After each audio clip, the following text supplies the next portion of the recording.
I was doing a film and we would start at like, I don't know, 5 a.m. I'm just not a morning person. I'd come in, makeup, go back in my trailer, get a call from my manager one day. Are you happy on set? I was like, what do you mean? Producers called, like, you're not really talking to anyone in the morning. Like, no, I'm not joking. Women in this business. Is that part of the job? Yes. I know the lines. I'll be on set when you tell me. That's what I thought. Show up, do your work, go home. No. Why do you sit in your trailer at lunch? Why don't you talk to anybody? Like, that's part of the expectation? Oh. As a girl?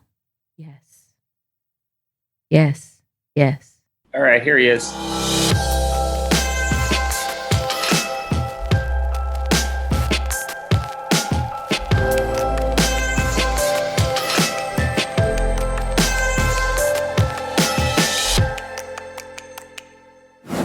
Some actors are like empty vessels, and you pour in the script and they come alive with the character, and then the movie or the TV show ends and they go back to being sort of like this empty vessel. Mm-hmm. You are like charisma, presence, energy. Is that like teachable? Is that like learnable, or like that's just natural? I thank you, and it comes from. I always like to say, I am like a Coke or a soda that you shake, and you never went like this. You never opened it? No. So it's still. So it's like, I don't know if anybody. I don't want to teach anybody this like vibrating, and I've been that way since I was a kid because I feel like I have such creative energy, and then I see. Therapists would always say to me, you have a blessing and a curse because you see through things, and it's almost too much. So I feel things deeply. I see through things, and then injustice makes me insane. So it's like, what do you do with that? What do you do with that? And then you're in a business that is literally telling you to sit down constantly, shut up, be quiet. You're to this, you're to that. Now you're old. And it's like, wait, I didn't even arrive yet. Like, I didn't even get to exist yet. So this, to me, this script was like, I had to do it or I was not going to die peacefully. Seriously, it was like, I finally went like this. Well, Fresh Kills. Wrote, directed, star, produce. Paid for. Right, to mortgage out on your house to make this happen. 2 mortgages? Yes, that was a great conversation with my husband. I was like, honey, I got a great idea. How do you broach that with your husband?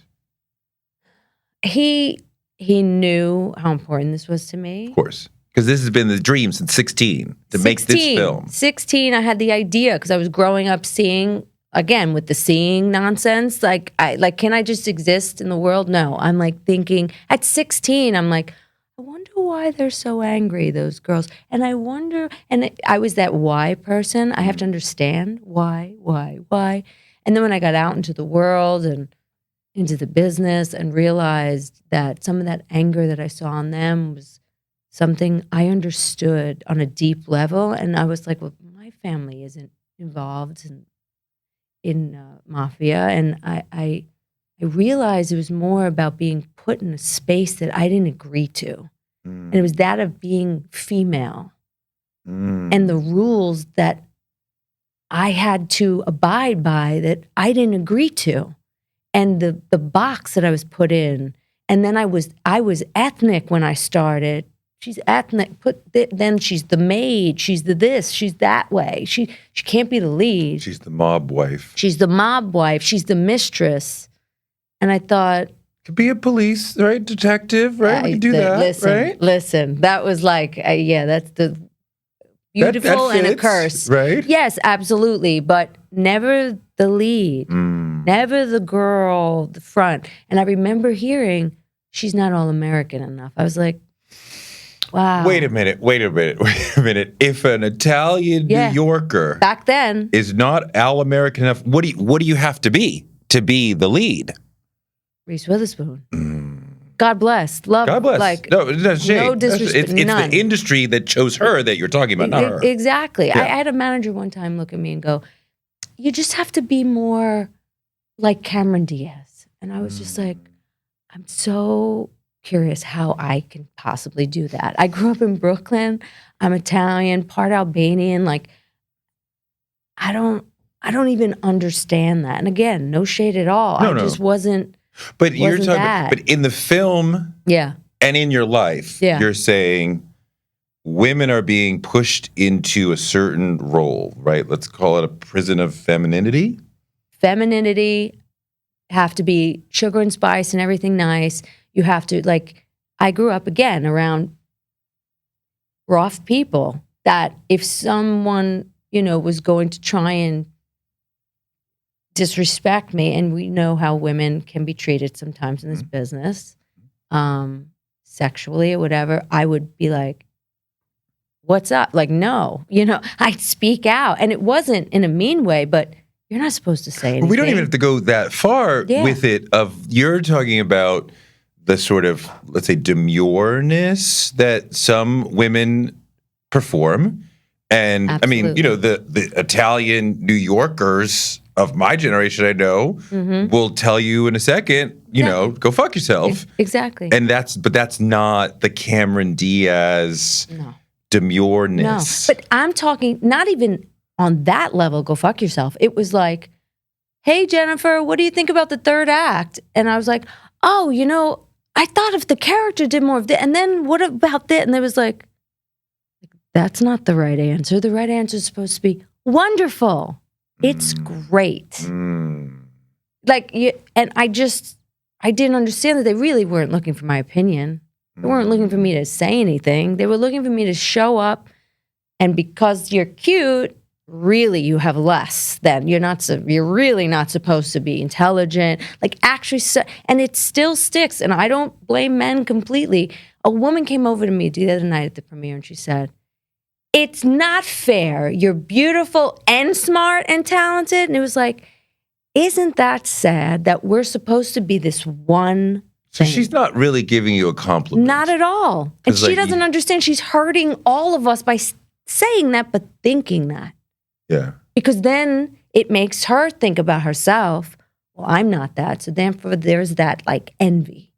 Yeah. And that is something. So again, it wasn't only in the business, it was being female and just seeing where we are. Like, look at where we are as women. But now we just talked about, because a big part of this film is a young woman from Staten Island who has dreams of escaping Staten Island, right? And just having a voice. Yeah. Well, just anybody who's like, I come from a small town where barely anybody ever leaves. Right. I don't want to just be a wife, right? At one point she says, is it crazy that I don't just want to be a wife? She says, no. I don't want to give away the plot. She says no to this boy that she likes because she's like, I don't want to just be a wife. I want to escape. Right. So anybody from Kansas, from Florida, like you can understand, like, and you went through that. You're going through that personally, right? You talk about like your mom, right? Loves you, super proud of the star you've become, and is also resentful of all that. I think there's a certain look. It was a very different time. Yeah. Right? Yeah. And I think there is this generation of late 40s, 50s that their moms didn't have opportunities that we had. Right. And if we went for it, which was definitely difficult because I was told not even 10 years ago still, like, you should have kids. That's what you need. You need to have kids. Like, that'll be the thing that you're looking for. And I was like, that's not what I'm looking for. It was like, get into this space like where I am. But you're not that happy. So why would I want to do that? And and there's a lot of pressure on this age that, wait, you went and did it. And if you did, it's kind of like, well, what makes you better than me? Because somehow there's this thing of like, if I did this other thing, then it looks at you as it screws up your world. Do you know what I mean? It screws up your reality, and don't break that bubble for me.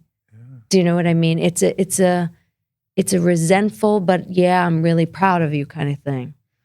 So part of this film comes out of your own personal frustration with your career, right? And it's a passion project, right? And this is the dream film you've been wanting to make for however long, but also like, my career's not going the way I want it to go, so I need to do something about that. 100. Well, listen, there's much more. There was, when I was a kid, and Mr. Spike Lee gave me that opportunity in Summer Sam. I was fresh out of school. That was that soda can shake that I was talking about. And I was like, and I burst into this space. And I got a lot of offers, big offers. And I was a kid doing independent films. And like I said, just came out of school doing plays. That's where I should have stayed as this actor. But I was catapulted to another place. And it was this Hollywood space. And I took a job with a very amazing director because I wanted to work with him. And the producer on the movie was a notorious villain. And I was warned, stay clear of this person because he makes or break careers. And if I said his name, which I'm not going to, you'd understand. And it's not Weinstein. And him and the director were fighting. And the director pulled me aside before we were ready to shoot and said, stay by me because this guy's gunning for you. He's gunning for anybody I pick and he wants you gone. I said, okay. And I was a kid. I was like, I don't know what that means. So I started about 2 weeks prior up to the shoot. I was getting phone calls at my home. You do this or you're destroyed. You do this or you're gonna be sorry. You're like threats. It's the same Weinstein thing. Not sexual though. So what is this person asking of you? Anything. I wasn't supposed to work one day. You get here in 10 minutes or you're fired. And I was like, not on the call sheet. I'm not on the call sheet. Well, we need you for off-camera lines. I was like, huh? I called my manager on the way. I was like, she was like, just do whatever he says. Okay, I show up, he sticks me in a closet with a mic, and it was just a test again.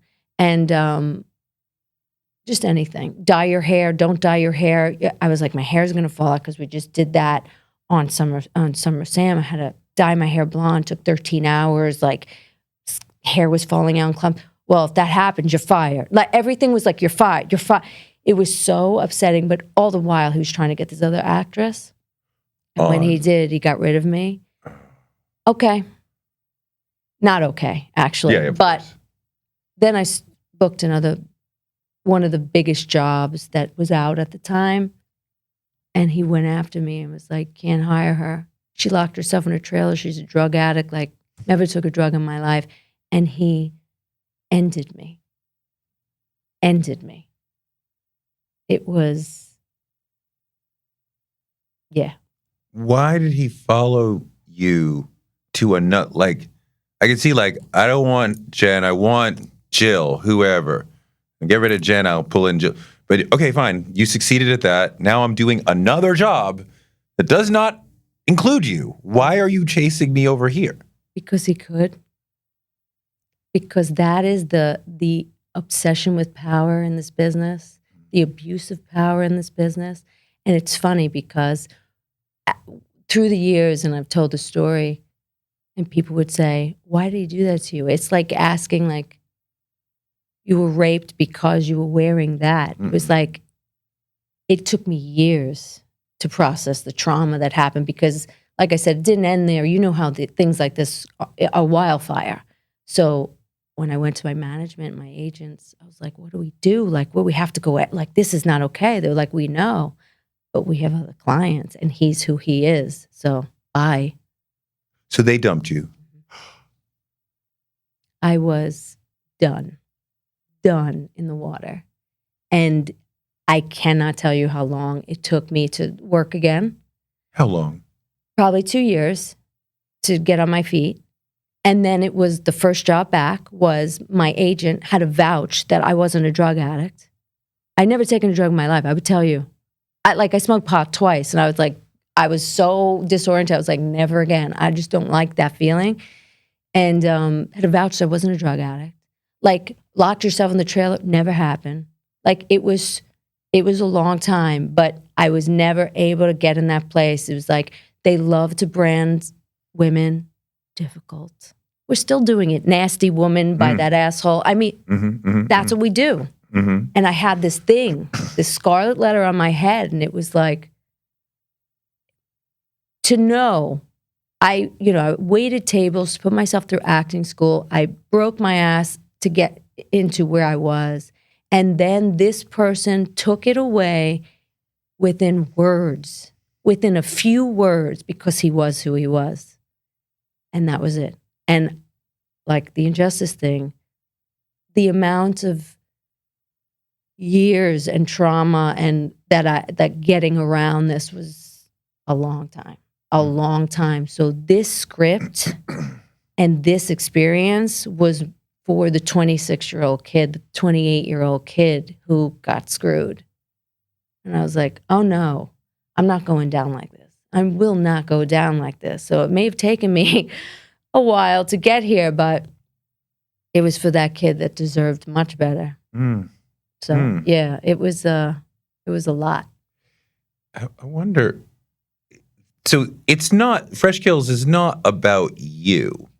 It is and it's not. Right. I always say, look, like I said, that's not my dad. Yeah. But there are aspects of things I saw growing up, of people I saw growing up. You knew mafia families. Mafia families. You knew mafia families. Oh, yeah. It was part of the community. Oh. I ran from the girls. Like, I have never seen such violence that I saw growing up. I mean, the guys were one thing. Yeah. But the girls, no. What do you mean? You did not want to mess with them. Oh. They're not in the mafia. But they're mafia families. Yes, but that's even more of the problem, because here's why.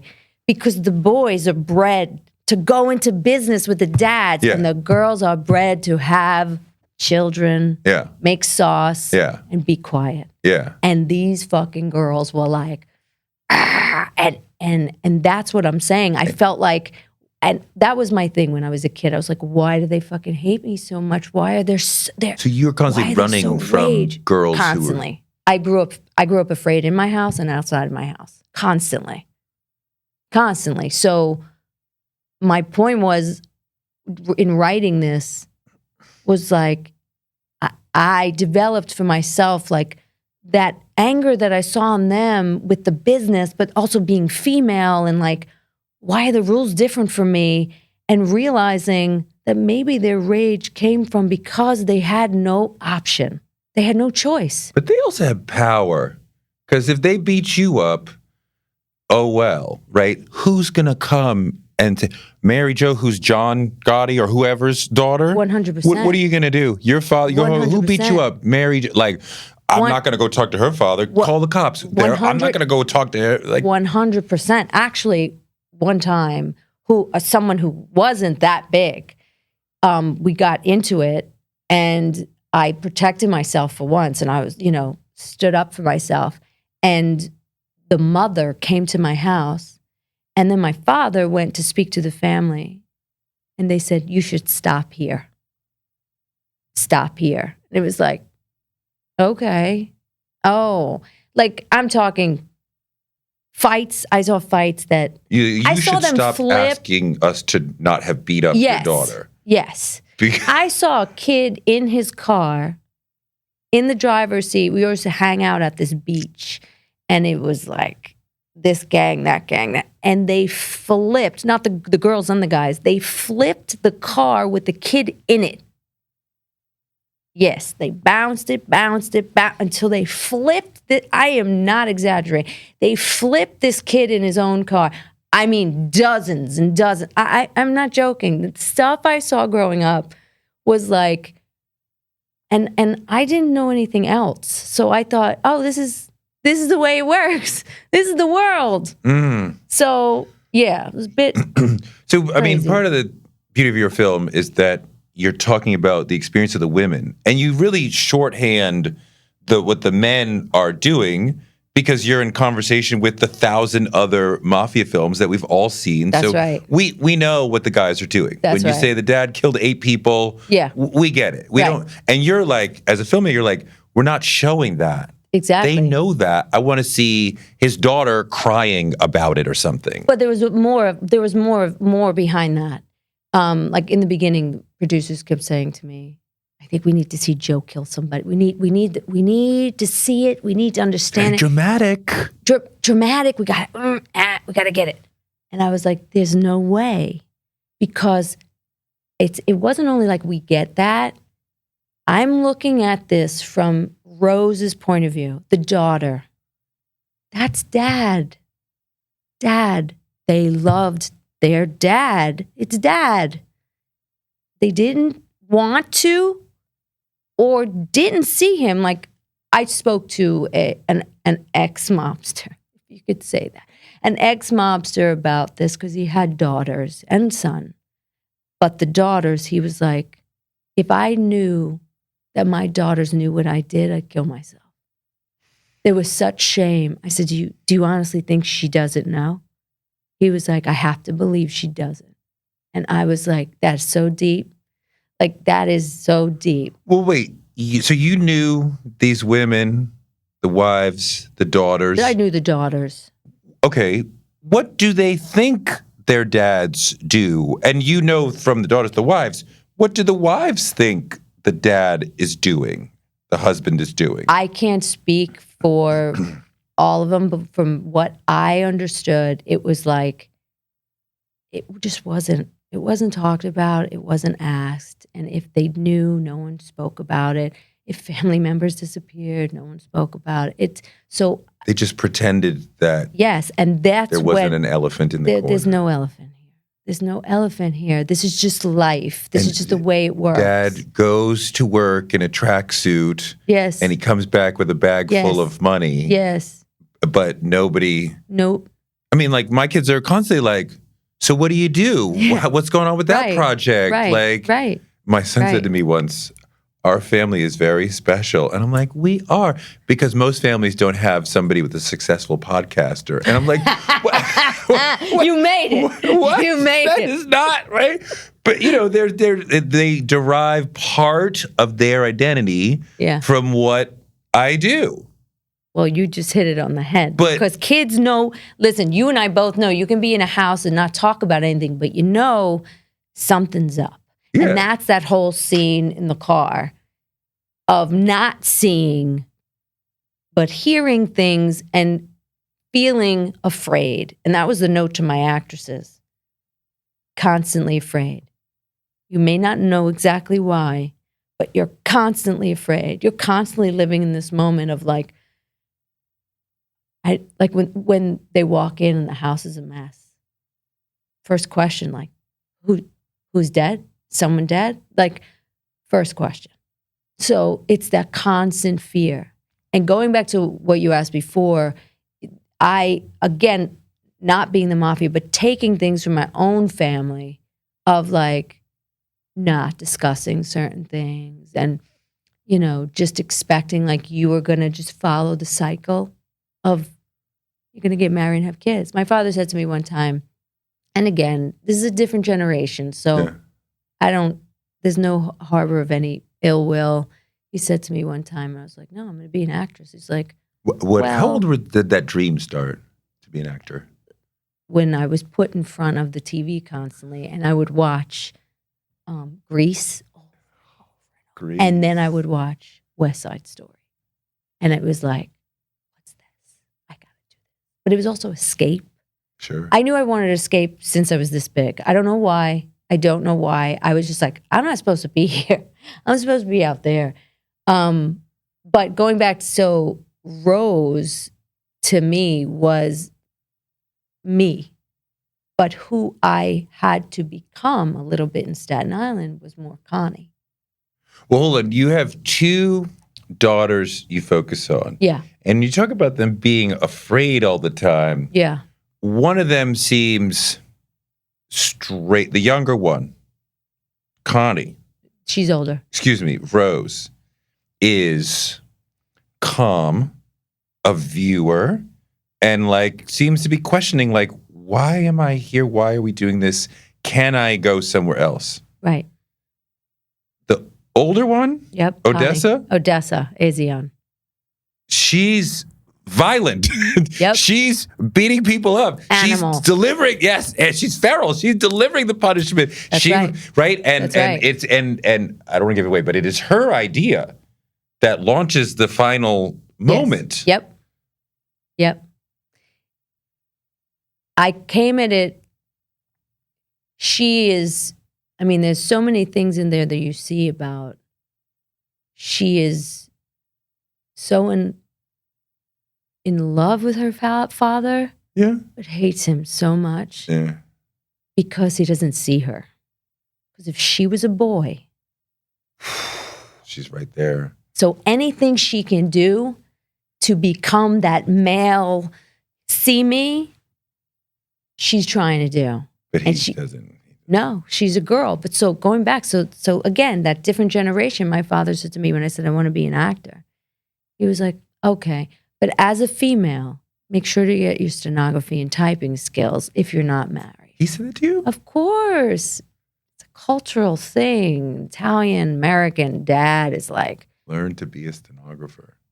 and that was good. It wasn't just like, go get married and have kids, which I remember him calling me one time, and I'd been living on my own for 10 years. And he was like, I'm not going to rest until you're married and taken care of. It's like, have you met me? Have you met me? I don't know where I came from. Seriously, I have no idea where I came from. I had these ideas, I'm telling you, since I was a kid. The whole thing with Sally Jesse, because in the movie, as you know, they watch Sally Jesse Raphael a lot. That and Oprah is where I learned different things about the world. Oh. Truly. It was like, oh, wait, girls can do that? Oh, wait, she's doing this? Oh, wait. Because she's they talking had about this? basically, I mean, it's a talk show, but it's like a variety show, and like an entirely different sort of person is going to come in each day. Exactly. And talk or argue about the world. This one Exactly. is gay at a time when that was bizarre. This one is a baker in a Exactly. racial relationship, whatever. Exactly. And you're sitting at home learning about the absorbing all of it. So wait, you are I love it when actors become directors, because right now, this is the on-set environment we want. So Yeah. how are you directing your people, given that you know how an actor wants to be spoken to? I can't even. Odessa said to me, this is the most respect I've ever had for Wow. my job. And that was like, thank you. That meant the world to me.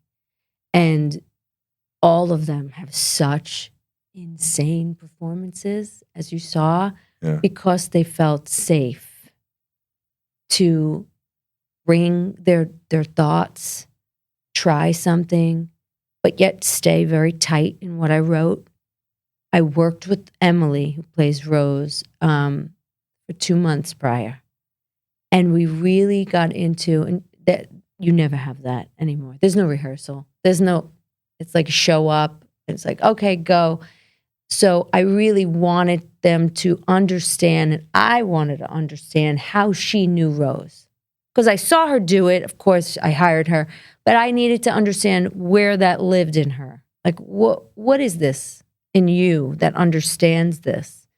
That was important to me, because I could then push that button and say, what about this? And like get into that space, because I truly believe, look, all of this and what I've always loved to do is just showing humanity, showing human qualities of all of us, bad and good and ugly and beautiful.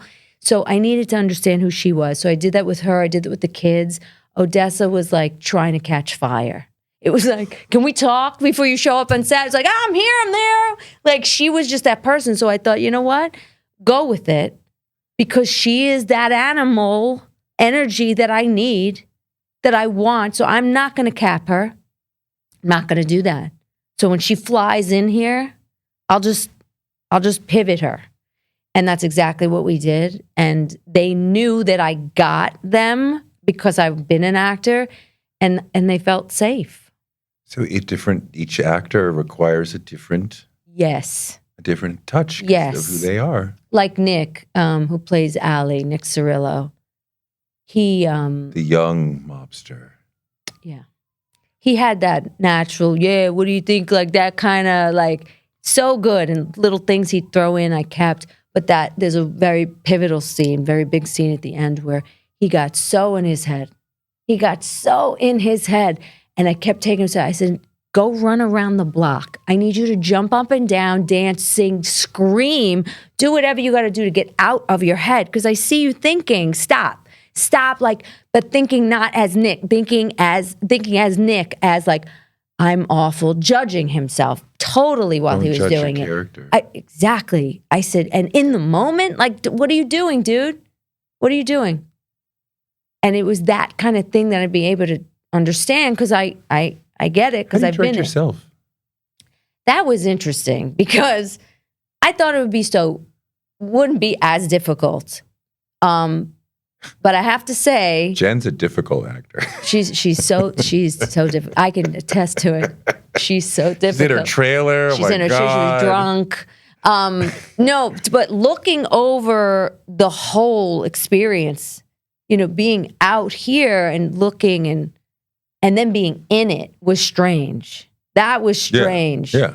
And you're in a lot of the movie. And I was in more, and I cut certain things to just make the flow work. But it was, listen, the character is based on someone I know. So it was like in my bones that it was just easier for me to do it. To try and explain this character to another actress would have been insane. Because Francine, like I've told you, was your best friend, your worst nightmare all in 1 second, which is lovely. You didn't want to be on The Sopranos? I mean, listen, of course now, but when I was a kid, like we were all supposed to be like Julie Roberts, and I was already being told, you're ethnic, you're this, you're that. So I was trying to be like, I remember I did a play with Marissa Tomei very early on, and she said, if I can give you one piece of advice, change your last name. Really? And I thought, why? I like my last name. And I got it. So just because that O was at the end of my name, and I was New York, I was ethnic, I was not getting access to all the roles. So when they'd call me to audition, I was like, no, I can't, because I'm going to keep going down this road. And I just, Summer Sam was that same character. Yeah. And I was like, I didn't want to be put in that slot. But little did I know, like, I wasn't getting out of that slot. I was already in that slot. I was in that slot. They had me in the box, and that was it. I mean, a lot of actors change their names. Yeah, I didn't, a little naive. Do you think that would have made a difference? Who I am? Still comes probably through. Not. Yeah, it still comes through. Still comes through. Yeah. Wow. Yeah. I was never going to be Cameron Diaz. I tried, though. I really tried. I gave it an effort. I made my hair really light. I would show up like, yes, thank you so much. Oh, my God. Your work is amazing. And it's like, oh, Jesus, kill me. It was like, This is exhausting. It is exhausting. Being nice is exhausting. Not nice. It was like, I remember I did a movie with a very big, like, sweetheart.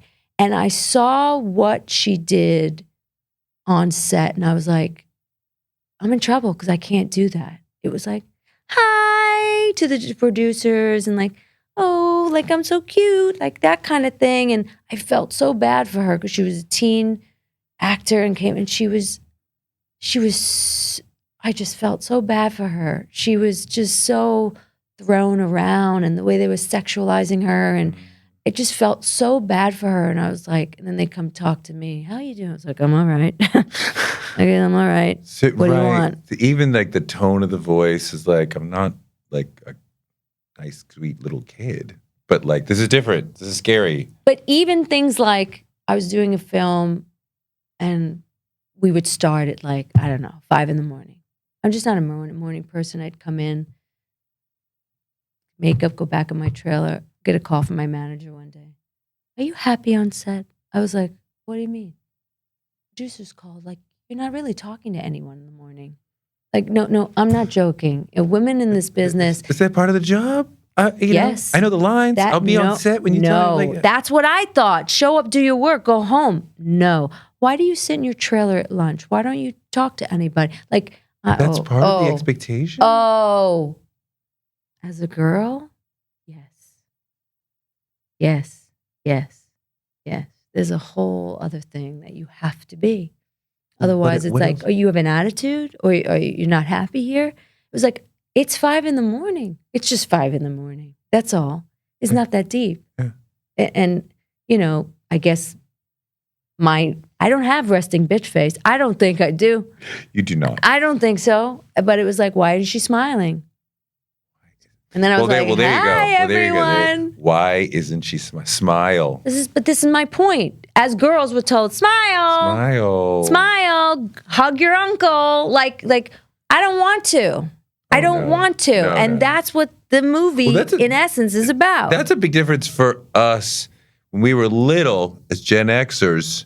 Hug your. I remember. Oh, totally. I remember once I had to sleep in the bed with my uncle. Because we were at my grandmother's house and like everybody was there. There's only so many bedrooms and like, I'm like, but I don't want to sleep in bed with him. Right. I was like, shut up. Exactly. Now we would like respect that. Totally. You don't have to hug. You don't have to kiss. We didn't have an option. Give your uncle a hug. Give him a kiss. My parents went as far as saying, children should be seen and not heard. It was like, and not heard. What is that? That's what I was raised, around. And then you get the stenography and typing skills. It was like, where was I supposed to be at this point? We were a burden. 100%. Why did you have us, right? This is work for. But that's it. You know what I heard about? The things that we could have bought if we didn't have you. Oh my God. Right? Are you kidding? And my mother would say, I took you into this world. I can bring you out of this world. Like shit like that. You're like, what? What is that? You said you were afraid in the house. You got hit. You got spanked. Oh, yeah. Yeah. Oh, yeah. And you were afraid. Oh, yeah. With a hand or with a belt? With a hand. And then both your parents? Mother. Your mother hit you? Oh, yeah. A lot? No. But like, but it's normal, right? Yeah. And more so the tippy toeing, like, hey, what mood are we in today? How? Oh. It was just like trying to. Oh, so it was that in the house, then outside the house, you're constantly like, who's coming for me today? I mean, I had someone literally say, do you know who my father is? He'll kill you and your whole family and your fat dog that sits on the lawn. I was like, get the dog inside. Take the dog inside. Well, this is somebody who really could do that. Yes. Where do you go from there? Exactly. I'm scared out of my mind. There you go. Fat Joey just said he's going to kill all of us. Exactly. And then you leave at 18 and you go and you live in the East Village back in the day when it was Alphabet City. Mm-hmm. And you're waiting tables and you're living in a shoebox with another girl. And you're free. And you think, yes, I got out. And then you start to realize, like, oh, wait. Where'd you wait tables? The coffee shop. Yes, I went to the coffee shop. Were you there? I probably not at the same time. I was there in 92. I worked there in 92. Did we work together? Wait a minute. Were Maxwell. you there in 92? Maxwell. Yes. Maxwell was on the dinner shift. I always said to myself, this guy looks familiar to me. Remember Pony? All of it. Michelle? Michelle. Yes. Remember Paris? Oh my God, Paris. Oh my God. And Tyson. We were there at the same time. My and Tyson was at the door. Yes. We were there at the same time. I was a runner on the overnight shift. We were probably crossing because I started the overnight. I was starting in the overnight. And then I trained Maxwell. You did? I trained Maxwell. And he used to sing in my ear all the time. Oh my God. And I'd be like, Max. He was the same person, right? Because nobody knew if he was straight or gay. No one knew. Nobody knew anything outside the restaurant. But everybody liked him. Everyone liked him. He's got that spirit. And he would sing in my ear. He gave me a tape of music. Yeah. I wish I still had it. Yeah. Because I would listen to it all the time. I'd be like, Max, you got to do something with this music. So I take total responsibility for his career. No. I take responsibility for his career. Let me tell you. There was a party. He was like, let's go to this party. Great. Like, come by my apartment first. We go by his apartment, right? Like, like a teeny little thing. Yep. But there's like a rack of musical equipment. He plays me some music. But I still told my friend who was working at BMI, right? Yo, you got to check out this guy Maxwell. And other people had said that, and he was like, okay, if you said it, I'll go to the showcase. He got signed to a songwriting deal first. Oh my God. And that led to the record deal. Wait, so it is you.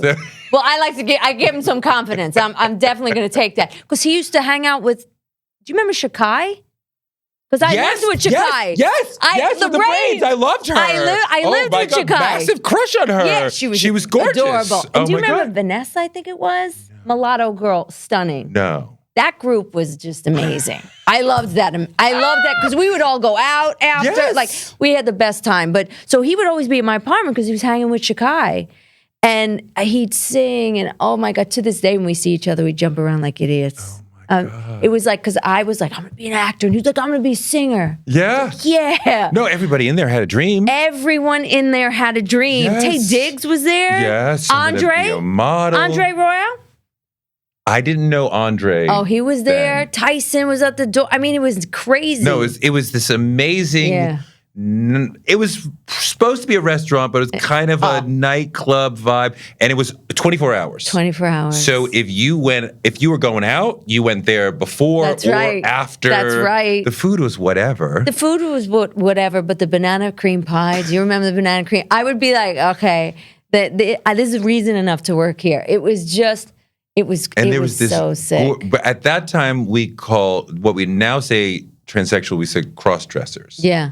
And there was this gorgeous Harris who had been on Donahue, tall, gorgeous. And every night, some table would call me over. We have a bet. Is that a man or a woman? Oh, me too. Every night. Me too. Always. And the way she would like walk down like it was a runway, through the tables. Oh, what? Gorgeous. Honestly, I should write something about that because that was Coffee amazing. Shop was a whole thing. Was a whole thing. Oh my God. And I remember so awful. I remember when it was like Tuesdays was like open call. You remember? And like for new wait staff. Yep. And you had to come with a headshot. You had to come with a headshot, and they'd put me over there, and they're like, let us know if it's worth any coming to see anyone. I was like, how can I do this? This is horrible. And remember how we had to seat people? How? Remind me. I was a runner. I never sat anybody. The very handsome people up front. Everyone else was in the back. Oh. Miserable. But it was so much fun. It was like a dream for me because my acting school was across the park. Okay. I was at Lee Strasberg. And it's crazy now because now, oh my God, I have a flash of you. I can't, you always looked familiar to me. And now I understand why. I have a flash of you literally standing there, us folding napkin. I totally. Sure. That's crazy. I wonder how this sounds to people who are like, we just realized we worked at the same place at the same time. That's crazy. Years ago. But everybody was going in and out. Like you said, everybody had a dream. Sure. That's crazy. Oh my God. Do you see Maxwell at all? He was on the show. Yeah. That was years ago. Yeah. But I mean, every once in a blue moon. Yeah. I mean, he doesn't forget. No, that, he doesn't. He knew us when we were all starting out. No. I seriously, when I see him, it's like yeah, he's great. So crazy. So wait, so do you consider your childhood to be traumatic? Yes, don't we all? Yeah, I mean, listen, it was again, blame nobody. But yeah, it was definitely.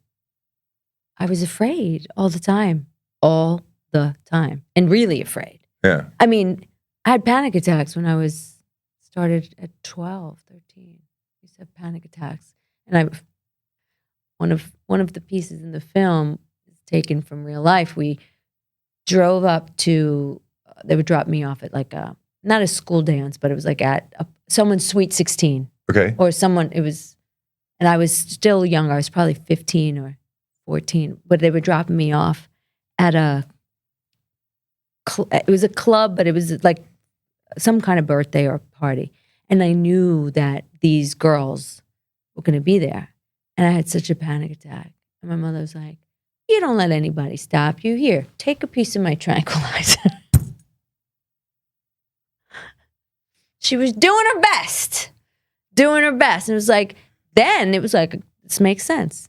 Now it's like, maybe not so good. You need a tranquilizer when I'm about to go have a fight, maybe. Exactly. And she's like, don't let anybody push you around. You just punch them right back. I was like, okay, and then we'll all be killed. Did they ever like catch you, beat you up? Like real? One time they cornered me in where I was working. And they came up and they were like, we're going to kill you. We're like, now you're really dead. I was like, I don't know what, for what reason today. But my boss came out and got rid of them. But then like 20 minutes later, she sent me out for her lunch. And they were still down there. And it was like, girl came over, poured the soda on my head, pushed me into these phones. And yeah, we got into it. And it was, yeah. But, I mean, there's a scene in this where the girls come home and they are wrecked. Mm-hmm. Like they just got flattened by a football team. Mm-hmm. Eyes are half closed and lips are half broken open. And did that ever happen to you? That never happened, no. I was a quick runner. I was like, I'm out. But you had to act the part. That's what I mean. Like I was Rose, but had to become, because when you're being hunted, you felt like you were hunted. But again, it wasn't only them. It was like my house, it was just, the constant fear. So, but I've seen that.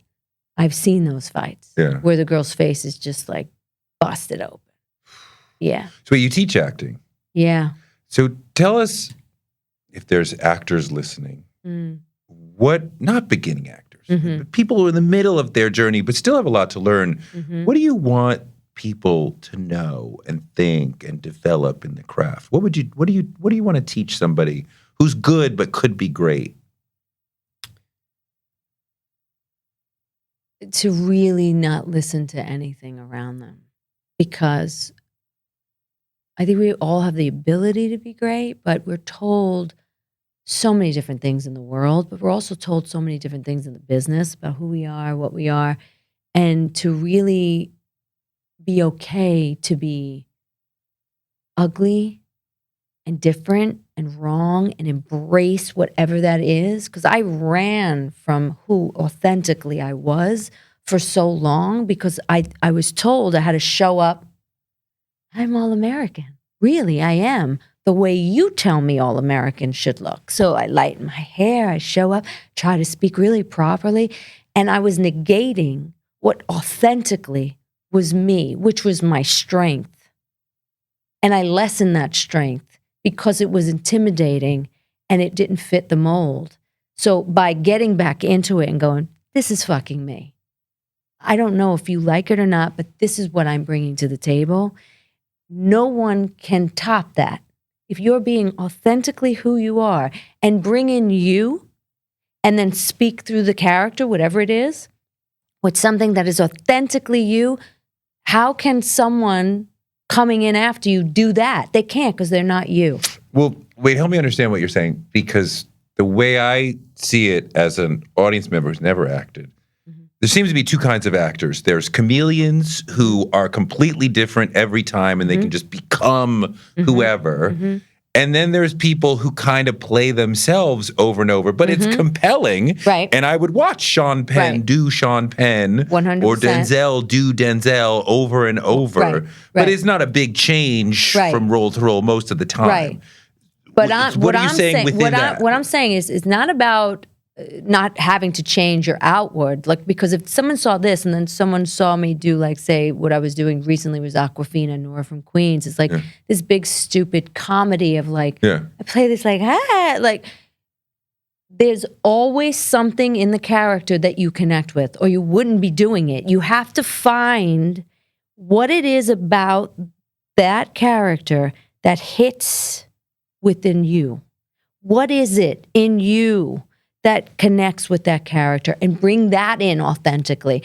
But trying to be something else, you see right through it. And that's what I really noticed with, the audition process. Like, I was being brought some really great actresses, and they were doing the scene, but it wasn't going past here. It wasn't sinking in. It wasn't like, it wasn't going connecting. Into the heart. It wasn't connecting with you as a viewer. No, it wasn't connecting with themselves. It wasn't dropping in. It was like, I'm mad. Now I'm mad. It was like, when are you mad? Do you let yourself be mad? Like, where does that live? So that was the thing with Emily. I needed someone who could really access what Rose was feeling, because as you know, she doesn't talk that much. So I needed someone to really be able to drop in authentically to her own personal stuff to create what I needed for Rose. And I think if you were to speak to any actor, even the ones that we don't see, there's still something that connects to the character in a very real and authentic way. You have to. You have to. What do they do about some of the casting things that you talked about? And like, I want to have a varied career. I want to have a career. Yeah. And not just keep playing the same person over and over. How do you navigate that? Because that doesn't have anything to do with scene study. That right? has nothing to do with scene study. That has to do with the business as a whole, which, like, it's changing. It's not changing. Yeah. Is it changing? 1% maybe? But, still, this is why I started writing. Yeah. Because I was so beyond over what I was seeing for women. Not only myself, but like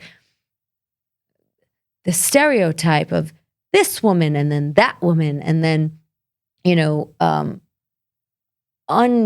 underwritten roles. Yeah. And I was just like, how much can I complain and protest and like get on the lines and like be in these groups and Time's Up and all, change. Do something about it. Do something about it. No one cares what you have to say. It is, I don't want to say jarring, but you notice it.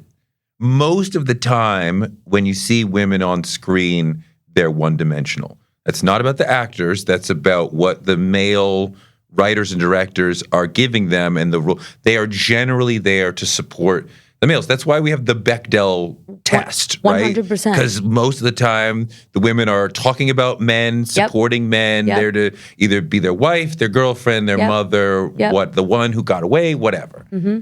This film, the women are complex and full. They are not talking about men. I mean, they're talking about their father, but they're really talking a lot about themselves. 100%. And where am I going? What am I doing? 100%. And I don't want to fall into the traditional role that society says I should as a woman. That's right. And that's what was important to me. And that's why anytime someone would come and say, I think Joe should be, and it's like, and it drove me nuts because I guess Tribeca does this with everyone. They watch and then they write a tagline or whatever. Yeah.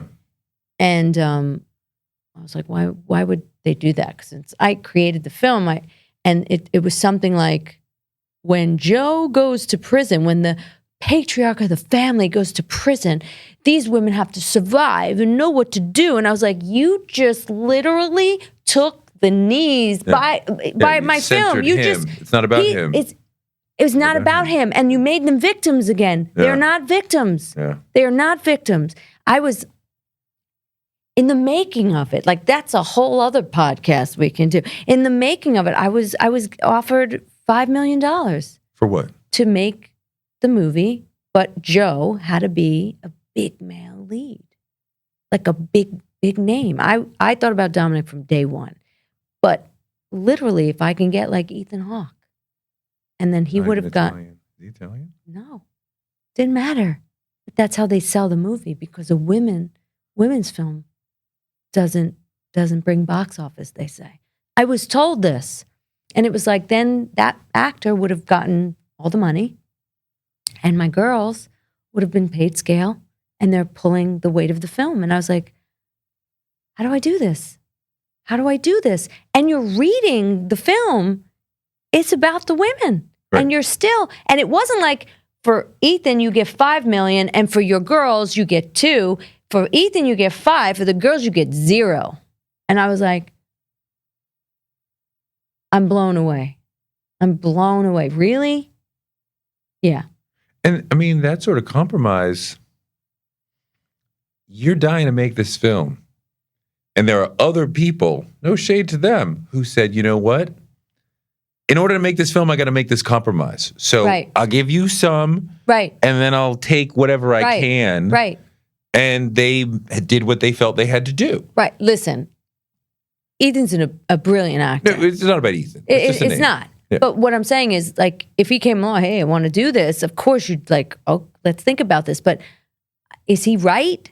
No. Not even close. No. So I went down the road of like, who's right in that category? And I went to 1 or 2 of them, and agents didn't even read it. They didn't even read it.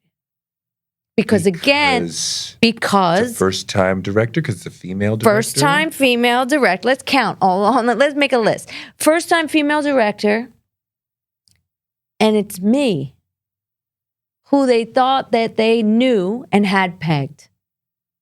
It was like, when I finally got people to actually read the script, literally 9 out of 10 times, oh, Jennifer Esposito wrote this? It's like, don't seem so shocked. It was like, I got it. Like, it was like, okay. Again, it's about the boxes that were put in and labels. Like, and especially you're over a certain age, you're supposed to be dead. You're supposed to be gone. But right, I mean, like, there's you're talking about the creative artist's desire to just talk about the world. Mm-hmm. But there's also a notion of branding, right? And like, you know, like I do a lot of content about Black people. Mm-hmm. I do feel like, well, sometimes I want to break out of that. Mm-hmm. But if I stay in this lane, I am certain, you know, like I go to McDonald's for French fries. Mm-hmm. You know, they come up with the creme brulee. I'm like, what the fuck are you doing, right?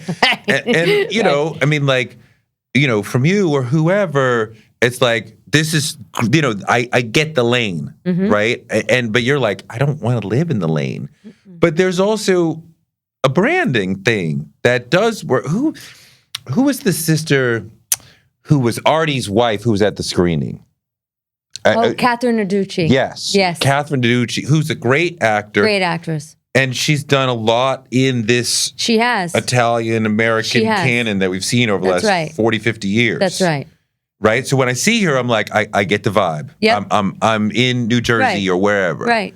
Right? So there's... Right? I've spoken about it with her, though. She'd love to do other things. Mm. And she should, because she's a great actress. But she's... boom. Why is that? Why can't Catherine be the lead of something? All-American. She's born and raised here. It's, again, our perception of keeping status quo. It's amazing to me that... I guess I see it. That Italian Americans are not all American enough. Because, right, as a Black person, I'm like, oh, I know. You guys are way closer to it than we are. 100%. But back in the day, but I'll tell you now, I'm not ethnic enough because there are actual check boxes of like, okay, so when I was getting into all of this and I was trying to figure out money, there are a lot of kickbacks that you can get for using minorities, women, first minority, just women. Now that's insane. We're half of the population and we're counted as a minority. But you're screwed in the industry, so you're a minority in the industry. Exactly. Yeah. So my point now, then it's Latin. You'll get a kickback. So now I don't check Latin box. Okay. So it's like, oh, so now I'm considered not ethnic, but whereas in the beginning I was considered ethnic.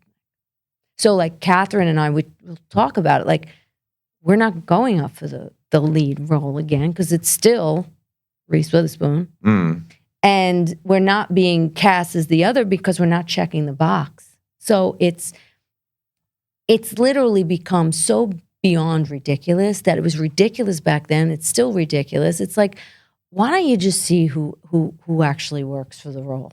Like, what about that? But it's listen, we can look at Asian Americans. They've never had their opportunity. And I'm looking what Awkwafina just did when the show I was on, and the opportunity she gave. It's time. It's absolutely time. So I get it. But what I would say to every artist who's feeling this way, your voice is needed. Write it. You write Do it. Yeah. Yeah, because it's the only way it's going to get done. Yeah. It really is. It really is. Like when Catherine said that the other night, it was so wonderful to hear. She wrote me and she's like, I have a story. Like, I want to do it. Do it. I say that to any artist out there who's feeling frustrated. People can do it for themselves. It's not easy. No. Not even close. But it's the most rewarding thing you'll ever do because someone's not in charge of your life. And that's what it felt like to me. Someone was in charge of my life, telling me, you can't do this. So you're this, you're not that. It's like, I'm everything. And I'm nothing. Like I want to do what I know I'm capable of. I want to open the soda can finally. I want to, please let me. And it was like, you can't ask the agent anymore or the manager or you can't complain. Like I got tired of hearing myself. Like I got, the world is not fair. I know it's not. It's not fair for you. It's not fair for a whole bunch of other people. You should just be grateful. As women, we get that a lot. You should just be grateful where you are. And it's like, then you feel awful. It's like, oh, I should be grateful. So many people have it so much worse. I've worked a lot. Oh, I feel grateful. Now I feel like an awful person. It's like, why am I not allowed to sit at the table and eat the meal? I have to get the pee. And oh, thank you very much for the pee. I don't want the pee. I want the whole meal. I'm capable of it. But honestly, that's why I had to put the money in, going back to that. Because it was like I was asking all these people to believe in me. And it was like, why should they? God, this is where we started, I think. So wait, when you go to your husband and you say, because I don't think you answered the question. I think we went over. Probably not. And said, hey, honey. Yeah. I want to mortgage the house so I can make this film. Yeah. Don't tell me he immediately said, sure, honey, let's do it. Well, here's the thing. I had made some money in this business, and I put the majority of the funds to the house. So it was a paid off experience. And it was like, easy, because I didn't want to have to do things I didn't like anymore. And that's why I did that. But it got to the point, it was like, I know you don't want to do things you don't like anymore and not have a bill over your head. However, it was like I'm asking all these people to believe in me and bet on me. If I don't bet on me, why the hell should anybody else? I get it. You don't know me as that. I get it. No harm. Blame anybody. So I bet on me. And, when I went to him and said, listen, I put this here so I didn't have to go and do, but I think I have to take it. And, what is he going to say? He was just like, yeah, I support you. I support you. But you have to understand, this was like writing for 15-hour days, can't talk. I sit in the same chair. He saw the work that was pouring into this year after year. And he saw what I was dealing with. He saw, we'll give you $5 million, and me being so excited. And then, but you need the certain guy because the women don't mean anything. And break me. Because I think I live in an equal world. It's like, get over this. It's not. End of story. Stop believing that it could be. It's not. It's like, okay, right. Okay. Then the next thing would come, and I can't even tell you how many times that happened, where it was like, okay, great. Boom, boom. It was constant. And I was just like, I have to save myself. Yeah. It was like, I have to do this. Like, I don't know how to end this process now. And then, like I said, this could be a whole other thing. Then the one thing I would warn any artist, any filmmaker getting into this and saying, I'm going to go out and do this. they know how much we want to do our projects, the world, the people out there. So you become a really big target for a predator situation as far as producers who may not know what they're doing. And I ran into that with my first, it was very, very, very, very difficult. And it was like, oh, this person doesn't know what he's doing. And I just put my dreams and my life into their hands. My home, my husband's home. Like, you have to know who you're getting involved with. It was a lot. It was a lot. It was this whole year of like cleaning someone's mess. And thankfully, my producer, Leslie Owen, who came in and like literally saved me. Her and I, every single day, and her partner, Samantha, every single day of like, okay, how are we going to tackle this? How are we going to tackle this? How are we going to tackle this? Because talk about that soda can being shook. It was like shook, rolled, and like thrown off a bridge at this point, because now I saw what I was capable of, what I always knew. I knew I could do it, and I saw it. I'm watching it, looking at my edit going, but I can't get it to the finish line because of X, Y, Z, like the whole alphabet list of problems that I was dealing with because of this person. So it was a hard year, but a learning year. Want to make another one? Absolutely. Absolutely. As hard as it was, I want to do it again. I want to do it. Well, here's the thing, because now I wanted to go to NYU. I wanted to go to NYU, go to film school. Let's be clear. I wanted to go, but me waiting tables at a coffee shop was not getting me there. Like, I can barely afford going to Lee Strasberg. Right. So that was and I didn't have, again, you don't see it, you can't be it. Who did I know females making films? I didn't know anybody back then. I didn't see it around me. It felt like it was for men. But I did want to study all aspects of film, and it just went away from me. And then through my career, people would tell me, you think as a director. I remember seeing Moonlight. I was at the screening of Moonlight, and I was so fucking crazy about that film. Yeah. And I walked over to Barry Jenkins, and I was like, I was like, I didn't know what to say, but I was like, the fact that he didn't explain when Mahershala's character died, I was like, right there.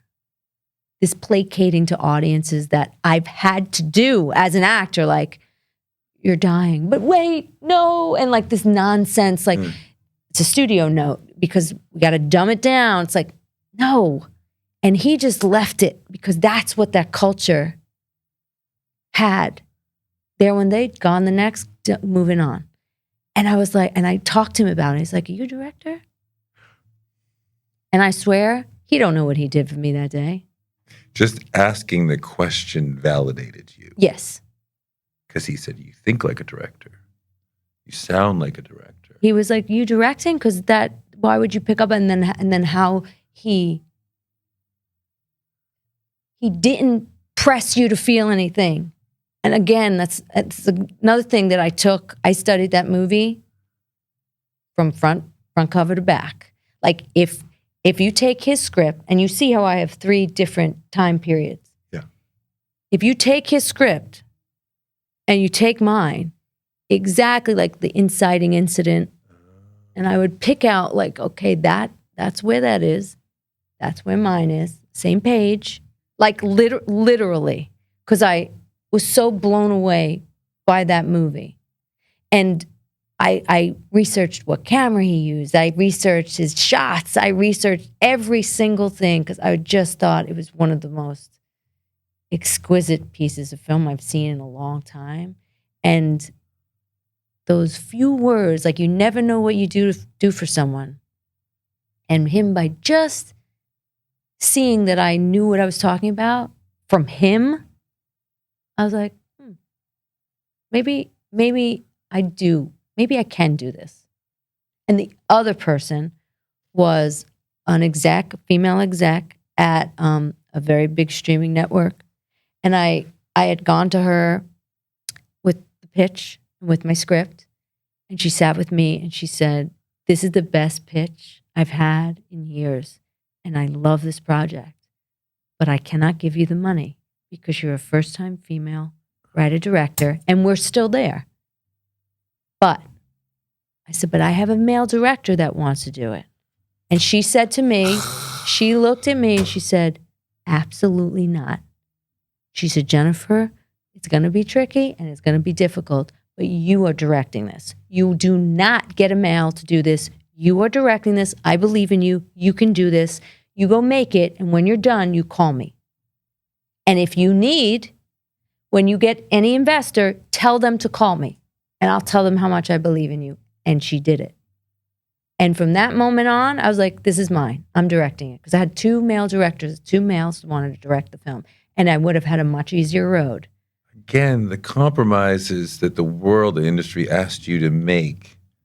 You said, no, I'm going to make it my way. I didn't have a choice. I really didn't have a choice. Because I was ready. I was giving it to this guy. He kind of got it, and he did get it. But exactly. And I remember speaking to him and some of the notes he was saying. I was like, yeah.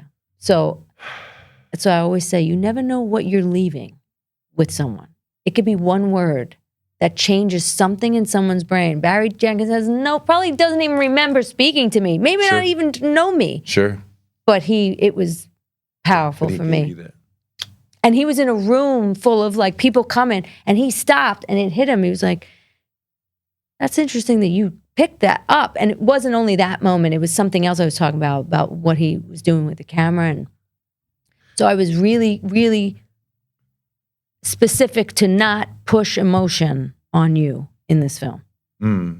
So there's a scene towards the end that it happens and we leave. The end. And I don't explain it, don't touch it. I'm not going to make a big deal about it because where I grew up, I never forget. It was like, we were all riding bikes. I had to be. What are they going to say in the neighborhood 14. about this? They're going to be angry? They're going to be embarrassed? They're going to be proud? They're going to say, you made us look bad? Interesting that you say that because I've had a lot of people. I shot on Staten Island. I needed to, but I also wanted to bring the community money and because I'm talking about you, we should be there. But it's also there's an energy there that is very specific. So my locations from there, and they were actually extremely proud. Like the location girl came over to me and she's like, "You get it." That's during the filming. You get it. Now they can see it. Now she said it. Now she said it. Okay. She said it now. And someone else said to me, this is the first time that we're looked at as a family. Okay. I'm not making Joe a villain. And then I had an actual girl that I knew from back then whose family, and she actually said, she said it to me the other night, and it was one of the biggest compliments. She was like, you nailed it. That's how we grew up. And I was like, okay.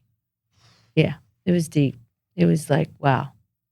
And to hear from her was like, and she, tried to get out. Because I'm telling you, it was an incredible community of loyalty and family and that old-fashioned value, go to church, but then everybody was beating each other up. So again, my why brain is like, this doesn't make sense. This doesn't make sense. Anyone see that this doesn't make sense? It was that thing again. That I don't know if it's a good thing or bad thing with me. It's like, just shut up and stay low. Yeah. But I was like, anyone see how ridiculously hypocritical this all is? But, there is a thing there of like getting out because you're not supposed to. Like, why you want to leave? Like, someone said to me the other night who was still there with anger. I like it there. I didn't say anything, but it's this like, I think it's great. Okay. Exactly. I was like, and I felt myself like, well, my mother still lives there. My mother, she's, Okay. but it's because, you know, if you do better, what are you saying about me? It's like, I'm not saying anything about you. This is my experience. This is my experience. I'm not saying anything about you, but it's this like, I'm telling you, when I was telling the girls like about this world, I said, you have to understand, this is like, and it's still like this, like there's an energy of like, it's a hard energy. Like, don't look too long. I never forget, I was driving with an ex of mine. They wanted to understand like where I was from. And this person was from like Philly, like it wasn't, you know, from Nebraska. And I was like, let's go. Okay. And we were driving and there was like some boys in the car next to us. The music was loud and we happened to look over and they were like, what the fuck? What are you Like looking in at? 2 seconds. What are you looking on at? locations. I'm early, before we had location people, me and one of my producers, Christine, were driving through, just I like thought you looking said you're at, with your. yeah, that time. Another time, I'm with this girl, Christine, who's one of my producers, and we're just driving through neighborhoods and we're taking like pictures from the car. And she's like, I got to take a picture of this house. I said, I don't think you should do that. She was like, come on. I said, I don't think you should do that. She got out, took a picture of the house. Within minutes, someone came out. You have a problem? Why are you taking a picture of that house? That's my neighbor's house. Who are you? Like, again, good because community, but it's a very, like, it's a very tricky place. I took a photograph from a car in New Orleans. Boys on the corner. They look kind of cool. I'm thinking it's Artie. Yeah. With my phone. Yeah. What are you doing? Yep. What are you doing? Yep. What the fuck are you doing? Like, exactly. Like, yo, I'm nothing. What am I supposed to say? Art? Yeah, no. Are you fucking That kidding? didn't work. No. Are you fucking kidding? No, that won't work. No. Yeah. Yeah. Like, let's go. Yeah, exactly. It's a She red got in the light, car let's and she was go. just like, you're not joking. I said, I'm not joking. They're not playing. They're not playing. It was, and when you grow up like that, it was intense. Jen, I could talk to you all day. I know. I'm sorry. No, Keep going. Great. So much Thanks. fun.